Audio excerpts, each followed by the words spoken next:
പ്രാർത്ഥിക്കണം. പണ്ടൊക്കെ വെളുപ്പാങ്കാലത്ത് എഴുന്നേറ്റ് പ്രാർത്ഥിക്കുമായിരുന്നു. ഇപ്പൊ അത് എന്തായാലും കൂട്ടിക്കെട്ടി. വൈകുന്നേരമെങ്കിലും പ്രാർത്ഥിക്കും.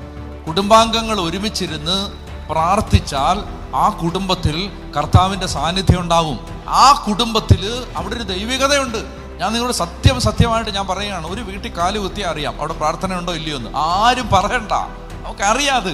അവിടെ ദൈവാത്മാവ് ഉണ്ടാവും, അവിടെ വെളിച്ചമുണ്ട്.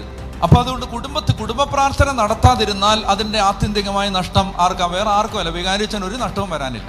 വികാരിച്ചൻ പ്രാർത്ഥിച്ചില്ലേ വികാരിച്ചന് നഷ്ടം. അല്ല, നിങ്ങൾ പ്രാർത്ഥിക്കാത്തതുകൊണ്ട് വികാരിച്ചന് പ്രത്യേകിച്ച് ഡാമേജ് ഒന്നും ഉണ്ടാകാൻ പോകുന്നില്ല. കുടുംബങ്ങളിൽ പ്രാർത്ഥിക്കണം. അതുകൊണ്ട് ഞാൻ നിങ്ങളോട് പറയുകയാണ്, കുടുംബത്തിൽ, ഒരു വീട്ടിൽ, ഒരു ദൈവ കുടുംബത്തിന്റെ, ഒരു ദൈവമക്കളുടെ കുടുംബത്തിന്റെ ഒന്നാമത്തെ കാര്യം ആ വീട്ടിൽ പ്രാർത്ഥിക്കണം. ഒരുമിച്ചിരുന്ന് ദൈവത്തെ ആരാധിക്കണം. അങ്ങനെ ദൈവത്തെ ആരാധിച്ചില്ലെങ്കിൽ സംഭവിക്കുന്നത്, അവിടെ ഈ ദേശത്ത് ഒത്തിരി അന്ധകാരമുണ്ട്, എല്ലായിടത്തും ഉണ്ട്.